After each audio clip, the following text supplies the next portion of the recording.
Okay, now let's get our pictures in here and start putting them on the different timelines.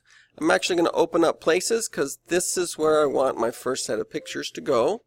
And I can import things into Adobe Premiere by doing File Import or Control-I, or one of my favorite ways is just double click on some of the blank space and it says, what would you like to import? So if you do that by accident and this comes up, you know why now. So let's go ahead and get to our Documents Video Project folder, and here's my folder filled with pictures. Don't go inside it and try and import them this way. It's much better to import the whole folder at once. This is going to keep our images from being mixed up with the rest of the stuff in here, but we just click on this triangle and there are our pictures. And now you're going to find out why the numbering was so important. I am going to take the first four, which are all my places, and I'm going to drag them over to the Video 2 track and the Places timeline. Make sure you're all the way over at 0 and that you're not on the Video 1 track. You need to be on Video 2. And we have our very basic slideshow here that just is each picture lasting 4 seconds. Now you'll notice that you can't see the whole picture. That's because we got high resolution images. Now before we go shrinking them, we're going to make sure, let me go ahead and close up the images here, that we're putting the warning color underneath. So I'm going to drag it over here, and by default it lasts 4 seconds. Now I can go to the 4-second mark and I can zoom in. This is not changing how long each of these is lasting. It's still here at the 4-second mark. It's just like changing the magnification on a microscope. You could zoom way out and they look like tiny slivers, but 4 seconds is 4 seconds no matter where we're zoomed into. I really prefer working like this so that my whatever's on my timeline stretches from one side to the other. It is possible to make changes to your workspace, but it's also possible to really mess it up too. Like sometimes you close some things and you open others, and you need a way to get it back to the way it was. Fortunately, Premiere and other programs give us this ability with Window, Workspace, and you reset the workspace, and it will go back to the way that it was.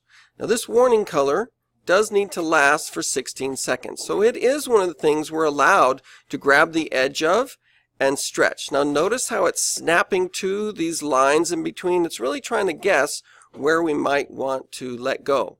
That's only going to work if the magnet is on. So if you do this, you can end up being pretty close, but you want it to be precise. So you have the computer help you. So now we're going to go to the beginning of each of these pictures, and we're going to scale and move it to our starting position. Now you can select each one of these, but it's not going to show them because it shows whatever is at the current time indicator. So what we'll do is we'll select this and go to Effect Controls. These are now the controls for this picture because it's selected. And we have another current time indicator. So you can actually go to the very beginning and open up the triangle next to Motion. Every picture is going to have a position where it is and a scale its size. We aren't going to do any rotation for these, so let's leave that one alone. Now the scale, you can click and drag on these numbers to make them larger and smaller. The major rule is you cannot go over 100%. So just because you want to show that part of the picture does not mean it's okay to intentionally pixelate your image. The maximum is 100. What we're going to try and find now is what is the minimum? What is the smallest we can go without showing the warning color beneath? So for us, it's 90%. Now you can also move the picture and notice, well, we can't really move it left and right. But for the vertical, I can click and drag, and I can make a slight adjustment before the red starts to show up. So I'm going to start this image where it says Honduras. I'm going to click on my second picture and do this a little more quickly, opening up Motion and scaling down until I start to see red, and then bringing it back up.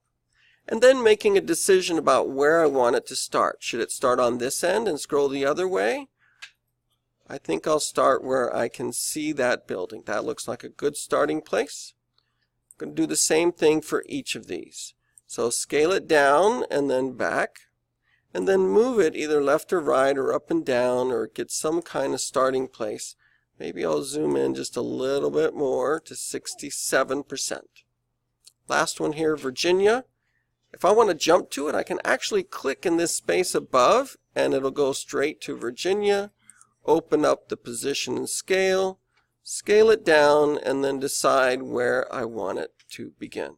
So that's my first category already done. I'll make another example video where you can see me do the other two for more practice.